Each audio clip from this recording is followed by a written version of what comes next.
Hey there, YouTube land. Big Dave here. It's Sunday morning. I'm having my coffee. I'm still waiting for my coffee sponsorship. Um, anyway, so I have some time. I figured let's do a video.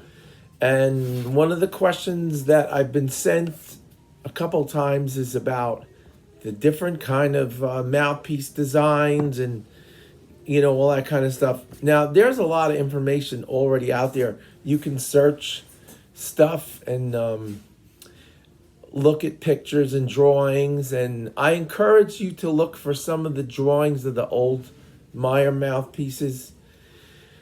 I don't know what the website is, but if you search around for the old Meyer mouthpiece drawings, and you could see the foundation principles of one of the classic mouthpieces of all times. So I thought what I do is, I'm not going to make this really long, but I'm going to take 3 alto mouthpieces that are of different designs. And this one actually has a rubber band stuck to it. This is not good. This is how it goes, All right, anyway. This is a project here because now there's a rubber band stuck on the mouthpiece. All right, I got it all. Okay, so let's talk about what I have here. Okay, let's look at an old original Claude Lakey from, I would say, the late 70s.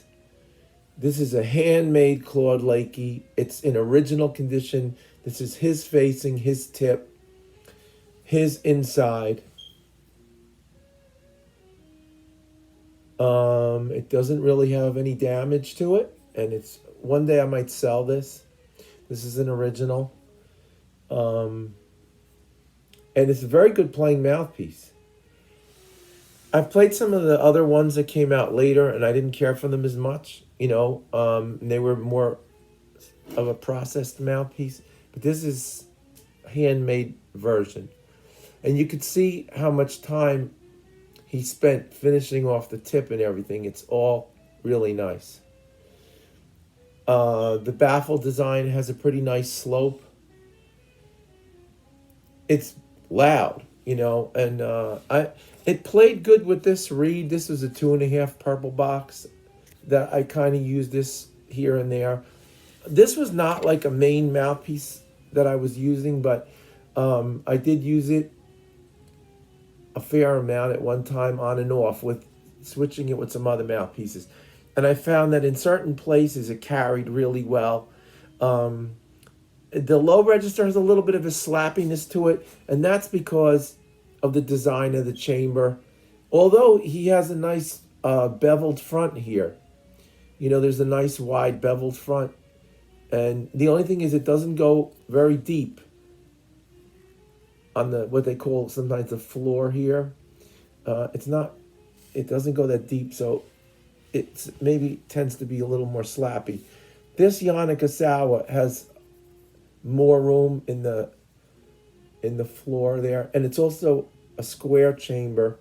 See, the shape is square. Okay.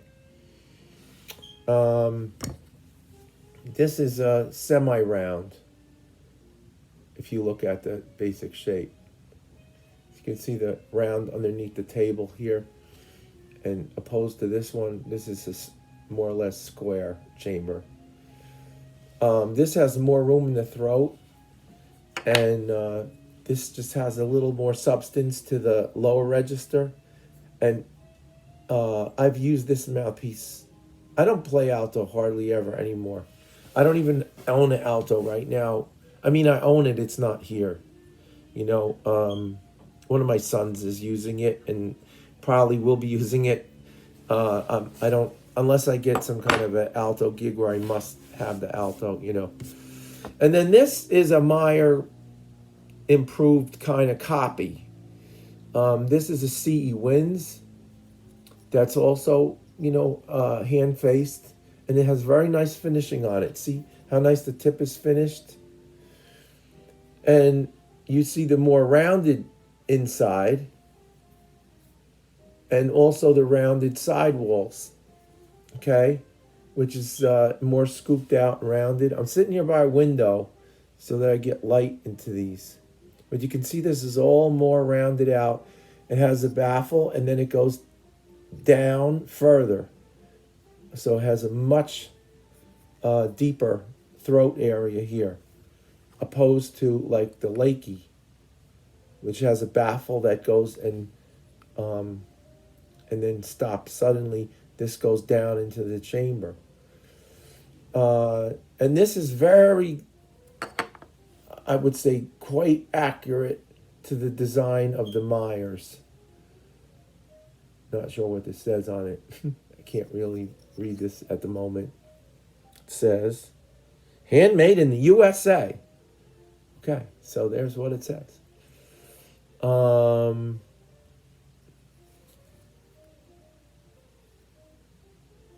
Mouthpiece made for Dave Wilson. That's me, right? Big Dave. They didn't put Big Dave on there. Okay, anyway. So let's talk about the material.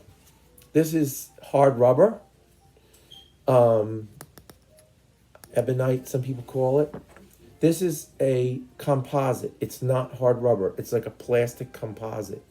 I'm not really sure what Claude was using here. I used to talk to him on the phone. This is before we had the internet. And I spoke to him on the phone a number of times about different things, because at one time I was going to make a line of mouthpieces, my own line of mouthpieces. And I was talking to him about different things. He's a very nice man. He's passed on a number of years now.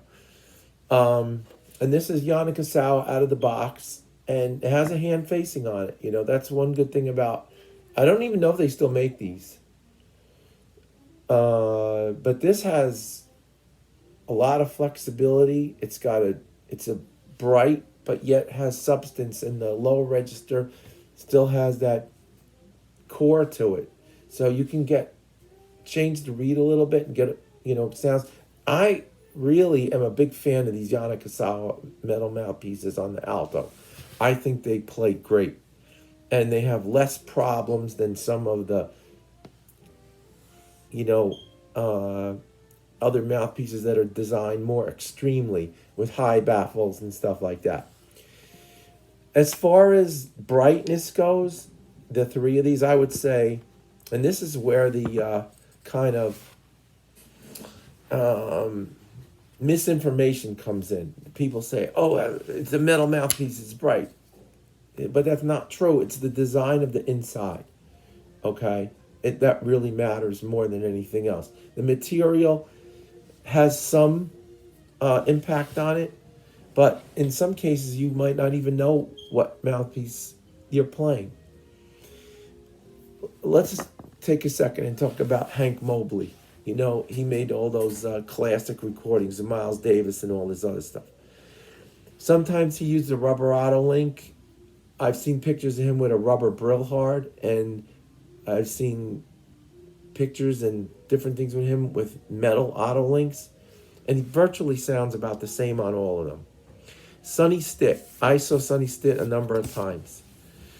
And we used to go to Sparky J's in Newark, and Sonny Stitt would be there, and then after he got to know us a little bit, he would sit at the table with us for 10 or 15 minutes and just talk about different things. In fact, there's a funny story about we had a friend of ours come in one night, and we wanted him to play as like a spoof, the Flintstones, which is, rhythm changes. But he wasn't really, it's not that he didn't want to do it, he really wasn't that aware of the tune itself, what the melody was, da da da da da da. He really didn't feel that he knew it. So he said, well, maybe I'll get to it, or whatever, like, he wasn't rejecting it, and he kind of got what we were trying to do. There was a spoof and all that kind of stuff. Anyhow, but what was really funny about Sonny Stitt was, I remember him sitting there at the table and going like this with his hands and saying, is that the little guy or the little man with the steamroller? So we were all laughing, and it was funny stuff. And he never played the song. And then 1981, if you look at the album, one of the last sessions, the first song on the album is a tune called Steamroller. And it's based on the Flintstones. So it's interesting. That was a short time. And then he passed away. So I was telling this story the other day. Sonny Stitt, he would play Selmer, rubber mouthpieces, rubber Brillhard, rubber Autolink, rubber, did I say rubber Selmer, Berg Larson's, rubber, metal Autolink. And he sounded the same on every one. It's really what's in your head, you know? But this will help along. If you get a mouthpiece that's like super bright, you're going to have a hard time finding that warm spot in it, you know? And you might have notes cut out. Like the low register, I would say in this Claude Lakey, the low register is the most uncooperative of these three mouthpieces. But it has a very, very bright, pointy high register. The Onikasawa, to me, is the most usable in the modern kind of setting, or even playing lead alto if you have to. Like I said, I don't play alto. There's other people around me that play alto. I don't play alto. You know, I don't want to get involved in that alto thing, but at times I've had to play alto. And but the most traditional concept of these, even though you can play what you want on this one, the most traditional concept is this Meyer concept with the round inside, you know. It has plenty of bite and volume and all that kind of stuff, and the design of the facing. And these are all just medium, 7 or 6. This is like it says 4-star 3, but it's more like a 5 in a Meyer. This is a 6. This is a 7. I also have an 8. And that's it. So you have to find the mouthpiece that complements your horn and complements your style of playing, and find the thing that works for you. But if you're having trouble with notes, it could be the design of the mouthpiece is too much baffle, or not enough throat, like not enough inside here.